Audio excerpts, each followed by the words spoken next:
சென்னை கொடுங்கையூரில் உள்ள பிரியாணி உணவகத்தில் உணவருந்திய 30ற்கும் மேற்பட்டோருக்கு உடல் நலம் பாதிக்கப்பட்டதன் எதிரொலியாக தற்பொழுது சென்னையை அடுத்த செங்குன்றத்தில் உள்ள பிரியாணி உணவு கூடத்தில் உணவு பாதுகாப்பு அதிகாரிகள் திடீர் சோதனையில் ஈடுபட்டு வருகின்றனர். இதுகுறித்தான கூடுதல் விவரங்களுடன் இணைகிறார் எமது செய்தியாளர் ஷெலினா. ஷெலினா, தற்பொழுது உணவு பாதுகாப்புத்துறை அதிகாரிகள் பிரியாணி கடையில் தற்பொழுது திடீர் சோதனையில் ஈடுபட்டு வருகிறார்கள். இது குறித்தான விவரங்கள்.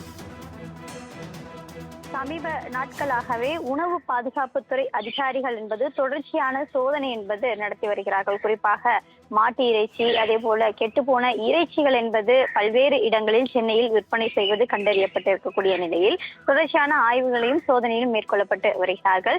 இந்த நிலையில் பிரியாணி சாப்பிட்ட 30ற்கும் மேற்பட்டவர்களுக்கு உடல்நலக் குறைவு ஏற்பட்டிருக்கக்கூடிய நிலையில் சென்னை செங்குன்றம் அடுத்திருக்கக்கூடிய SS ஹைதராபாத் பிரியாணி கடையில் உணவு பாதுகாப்புத்துறை அதிகாரிகள் சோதனை நடத்தி வருகிறார்கள். அங்கு என்ன மாதிரியான கறிகள் என்பது விற்பனைக்காக வைக்கப்பட்டிருக்கிறார்கள், பிரியாணியில் சேர்க்கப்பட இருக்கக்கூடிய கறிகள் எத்தனை நாட்களுக்கு அதன் பயன்படுத்துகிறார்கள், பதப்படுத்தி பயன்படுத்துகிறார்களா அல்லது புதிய கறிகளை வாங்கி பயன்படுத்துகிறார்களா என்பது தொடர்பான ஆய்வினை தற்பொழுது உணவு பாதுகாப்புத்துறை அதிகாரி என்பது சோதனை நடத்தி வருகிறார். சென்னை மாவட்ட இயக்குனர் சதீஷ்குமார் தலைமையிலான இந்த குழு என்பது தற்பொழுது இங்கு சோதனை என்பது நடத்தி வருகிறார்கள். அங்கு என்னென்ன மாதிரியான பிரியாணிகள் உணவுகள் என்பது அங்கு விற்பனைக்காக வைக்கப்பட்டிருக்கிறது, அது சரியான முறையில் விற்பனை செய்யப்படுகிறதா, உணவு கூடம் சரியான முறையில் பராமரிக்கப்படுகிறதா என்பது தொடர்பாகவும் ஆய்வினை மேற்கொள்ளப்பட்டு வருகிறார்கள். காவல்துறை அதிகாரிகளும் உடனிருந்து ஆய்வு மேற்கொள்ளப்பட்டு வருகிறார்கள். தொடர்ச்சியாக உணவு பாதுகாப்புத்துறை அதிகாரிகள் பல்வேறு இடங்களில் சோதனை நடத்தி வரக்கூடிய நிலையில்தான் தற்பொழுது பிரியாணி சாப்பிட்ட 30ற்கும் மேற்பட்டவர்கள் உடல்நலக்குறைவு காரணமாக இருக்கக்கூடிய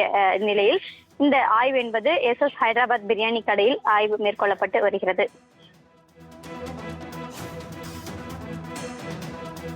தகவல்களுக்கு நன்றி ஷெலினா.